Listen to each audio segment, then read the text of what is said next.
Assalamualaikum warahmatullahi wabarakatuh. Ibu berjumpa lagi dengan saya. Perkenalkan, nama saya Dino Sujiardi. Saya mahasiswa STKSMI Arijajang 12. Pada kesempatan kali ini Maksud dan tujuan saya akan melakukan penyuluhan kesehatan ya Bu ya, terkait tentang penyakit diabetes mellitus ya Bu ya. pada keluarga. Mohon izin Bu, waktunya 5-15 menit ke depan, dan lokasinya di rumah Ibu ya Bu ya. Apakah Ibu bersedia Bu? Bersedia ya, terima kasih Bu. Ibu,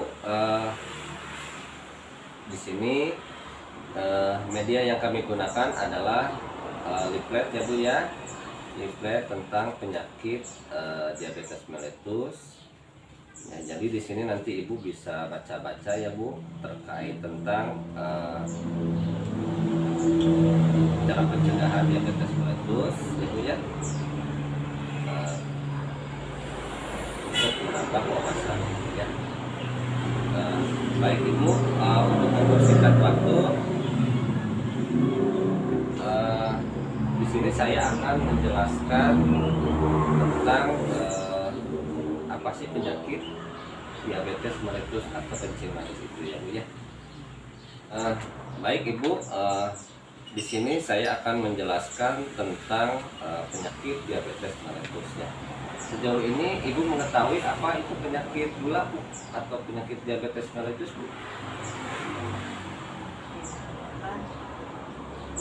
Ibu tahu nggak penyakit diabetes itu atau penyakit gula itu apa Bu, menurut Ibu? Oh, Ibu kurang tahu ya Bu ya. Baiklah. Tapi Ibu tahu bahwa tanda-tandanya kadar gulanya tinggi. Oh iya. Jadi sejauh ini yang Ibu tahu bahwa penyakit gula itu kalau gula darahnya tinggi.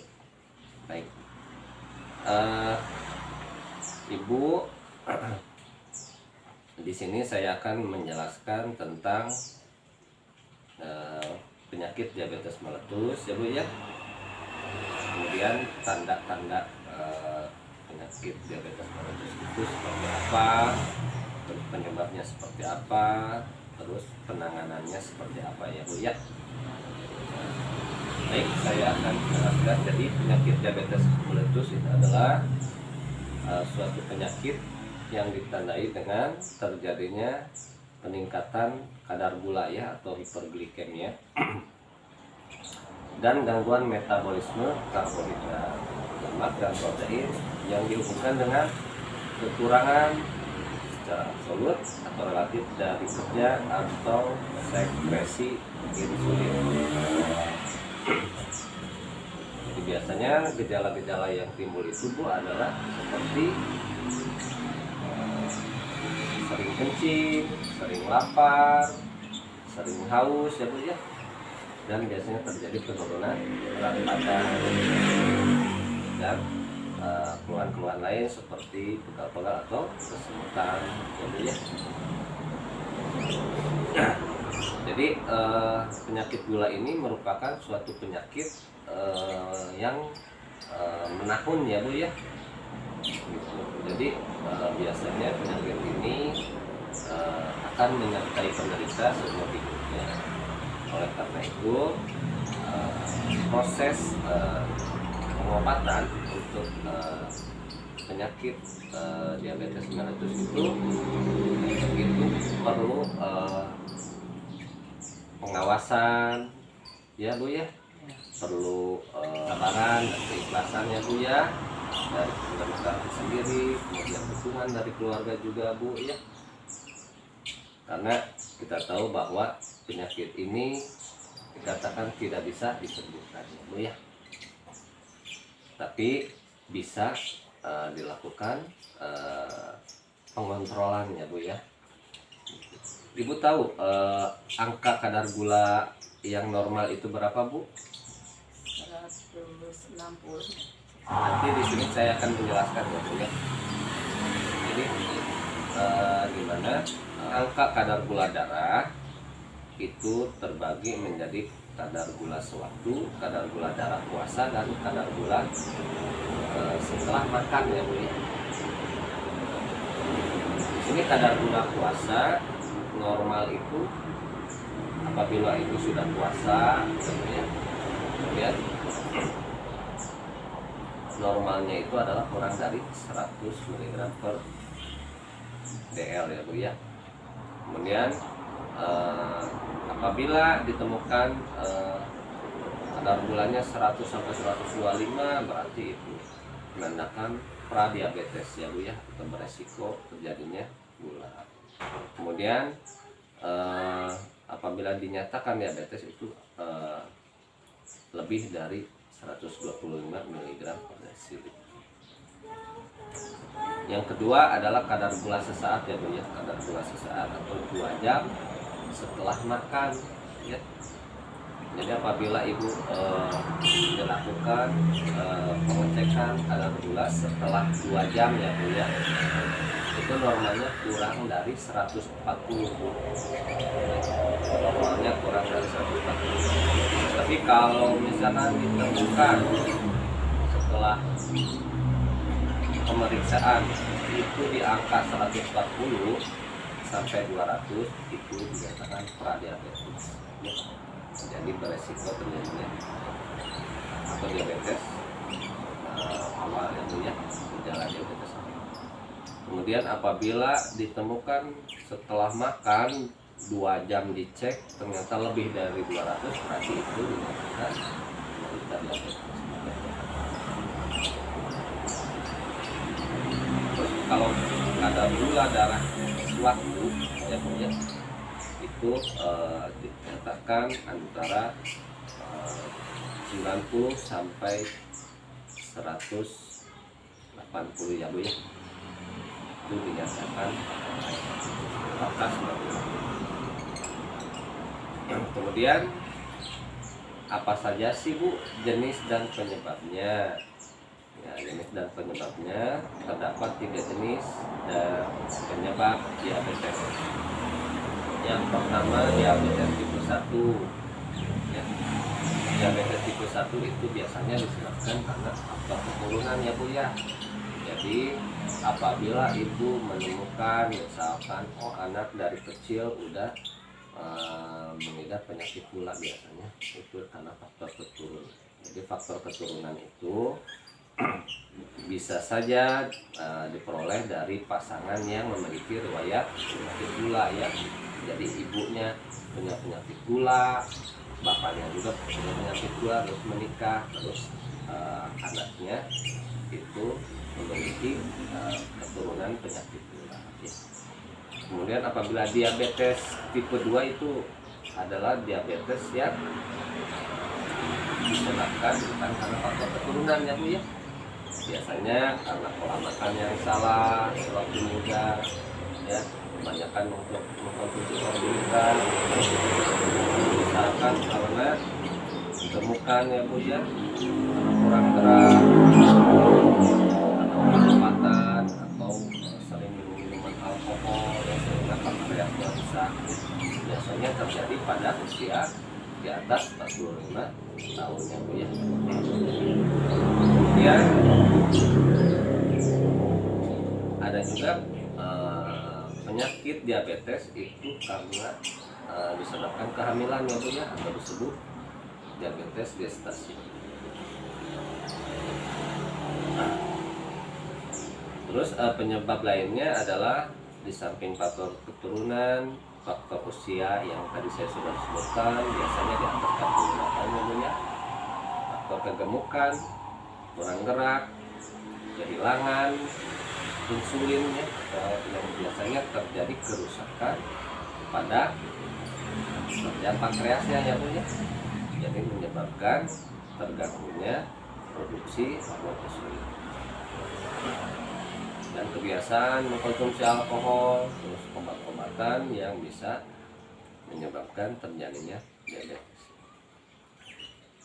Jadi tanda dan gejala yang lain yaitu biasanya kadar gula darahnya melebihi batas normal, cepat lapar, haus, sering kencing, cepat lelah Bu ya, terus tidak ada tenaga, mudah ngantuk. Terus apabila ada luka biasanya sukar untuk sembuh ya Bu ya. Pandangan mata kabur, kadang-kadang kesemutan ya Bu ya. Terus di sini menurut Ibu siapa saja yang mempunyai resiko terkena diabetes meletus? Ibu tahu nggak? Yang memiliki resiko terkena diabetes meletus salah satunya faktor apa saja Bu? Ibu tahu nggak? Enggak. Ya udah. Ya yang tadi ya Bu ya, yang saya jelaskan tadi biasanya berusia di atas 45 tahun ya. Kemudian kegemukan ya, dengan indeks massa tubuh itu lebih dari 25 kg per meter kubik. Kemudian yang memiliki darah tinggi ya, di atas 140 per 90 ya, itu kan punya resiko ya Bu ya, punya resiko kolesterolemia, jadi memiliki riwayat kolesterol ya Bu ya, dan riwayat melahirkan bayi dengan berat badannya lebih dari 4 kilo ya Bu ya, itu juga beresiko. Kemudian riwayat diabetes pada keluarga, tadi saya sudah jelaskan ya Bu ya, dari ibu dan bapaknya masing-masing punya penyakit gula, biasanya anaknya juga akan memiliki penyakit. Kemudian riwayat gangguan toleransi glukosa dan penyandang penyakit jantung koroner, penyakit TB dan hipertiroidisme ya. Jadi ada penyakit-penyakit lain yang memiliki resiko terkena penyakit gula ya Bu ya. Nah, kemudian Ibu di sini komplikasi apa sih yang biasanya diakibatkan oleh penyakit gula ya? Yang pertama biasanya si pasien akan mengeluh marah ya Bu ya, jadi pandangan kabur. Jadi paling sering itu dari penyakit gula penderita mengalami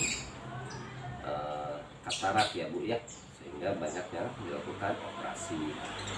Kemudian yang kedua biasanya gangguan jantung ya Bu, jadi bisa serangan jantung atau biasa sumbatan pada pembuluh darah jantung ya, akibat penumpukan gula.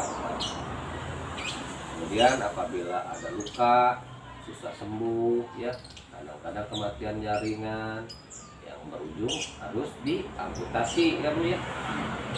Kemudian apabila produksi gula itu berlebih ya Bu ya, pada gulanya terlalu tinggi, itu juga bisa merusak fungsi ginjal ya, dan bisa menyebabkan gagal ginjal. Baik, terus bagaimana sih cara mencegahnya ya Bu ya? Cara mencegah penyakit gula itu, jadi Ibu selalu menjaga pola hidup yang sehat ya. Kemudian Ibu lakukan olahraga yang rutin, terus minum obatnya secara teratur. Kemudian melakukan kontrol gula darah yang teratur juga ya. Terus jika Ibu misalkan memiliki penyakit gula ya Bu ya, hindari misalkan ada luka atau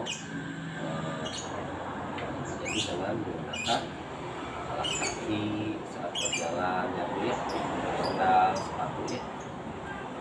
Kemudian mencegah juga terjadinya kegemukan ya, di badan Ibu misalkan nggak boleh gemuk ya di usia tua, itu anak kurang baik. Terus bagaimana pola makan pada penyakit gula ya, Ibu harus mengontrol makanan-makanan yang disajikan ya. Jadi kandungan karbohidratnya dibatasi ya, terus protein, terus lemaknya, terus sayurannya itu harus harus ada ya Bu ya. Jadi ketika Ibu mengkonsumsi makanan itu ada karbohidratnya ya, ada proteinnya, lemak dan sayur-sayuran atau buah-buahannya Bu ya gitu. Jadi nanti Ibu bisa baca ya Bu ya di leaflet tentang makanan-makanan yang boleh dan tidak boleh untuk dikonsumsi ya. Ada yang mau ditanyakan Bu? Tidak ada Bu ya. Baik, Ibu bisa baca-baca media leaflet itu ya Bu ya. Oke Ibu, terima kasih atas waktunya. Saya undur diri. Mohon maaf apabila ada kekurangan ya Bu ya. Baik, saya pamit ya Bu. Wassalamualaikum warahmatullahi wabarakatuh.